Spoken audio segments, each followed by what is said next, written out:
Hello, I'm the Nostalgia Critic guy. Remember it so you don't have to. As most of you know, when you become a critic, you drink this magic juice that immediately makes you smarter than everyone else. Once this liquid is consumed, you suddenly become a member of the Critic League, meaning your opinion matters 90% more than that of the common riffraff. Your senses are heightened, your brain becomes bigger, and you miraculously know what's best for everyone in the world. This is the promise of the Tree of Life. We celebrate a day of peace. Alright, as many of you probably figured out, that's not how things work. Odd for me to say I know, but the idea of critics is kind of a strange one. It's so often that we compare our thoughts to the critics, and probably more than once you've disagreed with them. You either liked something they hated or hated something they liked. This usually forces people to fall into one of two categories. Someone that says, screw the critics, they don't speak for the people and are a bunch of stuck-up eggheads. Or the people that say, screw the masses, they wouldn't know art if the Mona Lisa kicked them in the balls. But what you might be surprised at is films that are considered classics today were not always seen as such by critics when they first came out. Did you know that Psycho, The Shining, and Fight Club all got negative reviews when they first premiered? These are movies people watch all the time. They're practically considered masterworks, yet very few critics liked them when they came to theaters. With that said, did you also know that Signs, Kingdom of the Crystal Skull, and Phantom Menace all got positive reviews when they first came out? Good lord, how can you trust anyone with these kinds of mindsets? Part of what people forget though is that critics are just people. And like anyone, they can be emotionally swayed. Hell, that's what movies are supposed to do, emotionally sway you. But how can audiences and critics differ so much? Well, there's a few things to keep in mind. One is, as a viewer, you can choose which movies you want to see, so if something looks bad, you can easily skip over it. Critics usually can't. They have to sit through a shit ton of movies, including the bad ones, and usually have to see 10 times the amount that normal people see. Seeing so many so often can easily have an effect on how you view them. You notice more cliches, you pick up on where the story is going to go, mostly because you've just seen it done over and over and over. Let her go! Let her go! Let her go! Let her go! Let her go! Let her go! Let her go! Movies can get away with a lot of repeating though because they want to impress the mass majority, not the critics. So films can use the same tropes several times because it'll take a mass audience longer to catch on to it and get bored by it because, well, they don't see movies as much as critics do.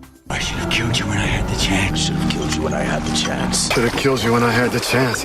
With that said, because critics see movies so much, they might be able to pick up on certain techniques that are impressive to them, but not the usual moviegoer. Birdman was a hit with critics for different reasons than it might be with audiences.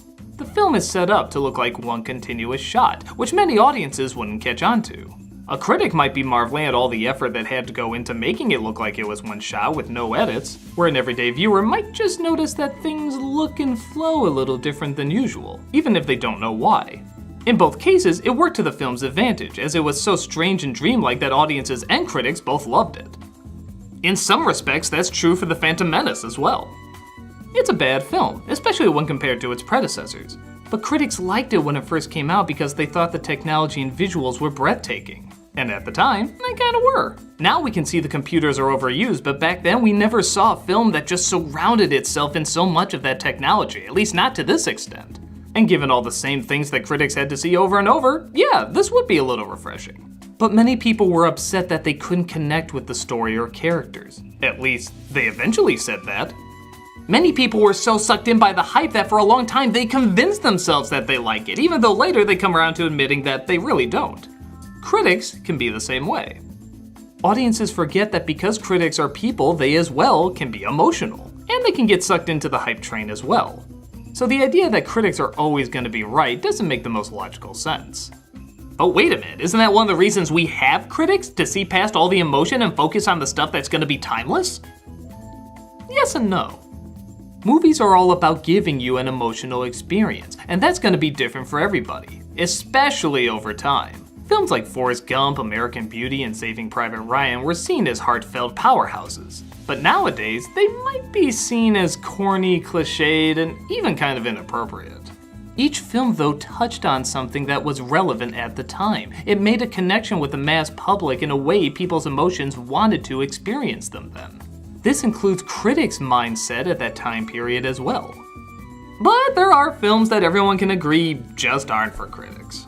Movies like Ace Ventura, Teenage Mutant Ninja Turtles, and Fear and Loathing in Las Vegas were all panned by critics. But it's pretty obvious they weren't made to be liked by them. Ace Ventura worked on an immature level that spoke to the inner silliness of most kids. Ninja Turtles was great for fans of the cartoon, but it's just too damn ridiculous to grab someone looking to be challenged. And Fear and Loathing in Las Vegas, by design, is meant to not be liked and keep you in a raunchy and uncomfortable place. These films hit their specific audiences perfectly, where any other rational human being with little context would see them as insane ravings. If anything, we'd be more concerned if critics did like these movies.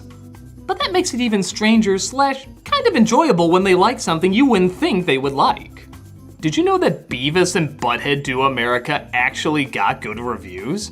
In fact, it came out the same weekend as a drama called Ghosts of Mississippi, with gigantic actors involved. But critics said it was melodramatic and trying too hard to be an Oscar grab, meaning that the movie usually loved by critics was being beaten out by the one usually despised by critics. It was so weird to see this dramatic true story about race being beaten out by Beavis and Butthead Do America. I was taken with their adolescent awkwardness, bravado, and vulnerability. Therefore, a modest recommendation of Beavis and Butthead Do America for me. I recommend it too. I enjoyed it a lot. But that's not the only one. Films like There's Something About Mary, The Mask, and even the most obvious commercial with the Lego Movie all got good reviews. These are films many would guess critics wouldn't like for being too lowbrow, but something extended beyond the normal boring rubble and connected with their inner immaturity. They were just too charming and, in their own way, too smart to turn down. But even I, as a critic, have to acknowledge that there's a lot of enjoyable films with bad reviews that I just don't understand. Why was Hook hated by critics? I can understand it having problems and not fully enjoying it, but this movie was slammed. Comedies like UHF seem harmless enough, but the critics railroaded it like nobody's business. Weird Al even asked if he ran over all the critics' dogs. He couldn't believe the harshness. They can even seem inconsistent. Like critics really enjoyed the first Rush Hour film, but hated the sequels because they said Chris Tucker was too loud and talked too much. Did you see the first film? And don't get me wrong, I can totally understand not liking these movies, but claiming the others are doing something that the first one wasn't, when it so clearly was? This is just confusing. And then there's ones you'd swear they're picking on just because they feel they're supposed to as critics. I know tons of people that watch the Hotel Transylvania movies every Halloween. But because it's an Adam Sandler comedy with immature humor, it's almost like they feel obligated that they have to give it a negative review, even if it's totally fine. A slapstick comedy starring a little kid? Well, gotta hate that on arrival. Oh, it's a Christmas classic now? Well, you were all brainwashed. Rightfully so, nobody controls your opinions but yourself. But if that's the case, why do we even have critics? Do they even have a purpose? Couldn't we just get rid of them all? Not so fast, destructive hand of God. I have a point. Critics in many respects are not only supposed to cover an event, I mean, they are journalists and films can be events, but they're supposed to offer a point of view that you never considered before. Would you get angry at someone for writing a philosophy on life, even if it's different from yours? It's not just something you're supposed to blindly agree with, but it's something that's supposed to give you a peace of mind. Movies are essentially art, a reflection of life in unique and entertaining ways. A critic is supposed to help you explore it in a way that maybe you haven't before. Someone can watch Animal Farm and like it fine, just seeing it as a story about a bunch of animals that rise up against their human owners. But when you're told the whole story is symbolic of Russian communism and the rise of Stalin, you can suddenly experience it from a completely different level, and enjoy it in a whole new way. Critics are also not just one big entity. It's like saying the internet is one person. Hell, if it was, it'd be one emotionally drunk asshole. It's a lot of people with a lot of opinions, and while many of them do follow certain patterns for the reasons I listed earlier, everybody is different. It's all subjective, so nobody can really be wrong. If you like Ace Ventura, go ahead and like it. If you hate Saving Private Ryan, go ahead and hate it. The important thing is how well you share and communicate. That's what makes you a stronger human being. And that's what a good critic should do. Teach you how to communicate better. Not agree, but convey. There's been plenty of times I disagree with critics, audiences, or both. I sure don't understand why everybody likes the live-action Jungle Book, but I also really enjoyed the movie Ender's Game, despite that being hated by everybody. My thoughts are going to be different from your thoughts, and chances are it's going to happen a lot. But that's good. Share your thoughts. Compare them. Don't let anyone say there's a right way or wrong way to enjoy something, because there is no right way or wrong way. This is one of the reasons film has lasted for so long, because it speaks to everybody differently. It's not science, it's not mathematics. It always has been what you allow it to be. So figure out what speaks to you, why it speaks to you, and best of all, how you can share it with others who might have a similar or completely different experience. I'm the Nostalgia Critic guy, remember, so you don't have to.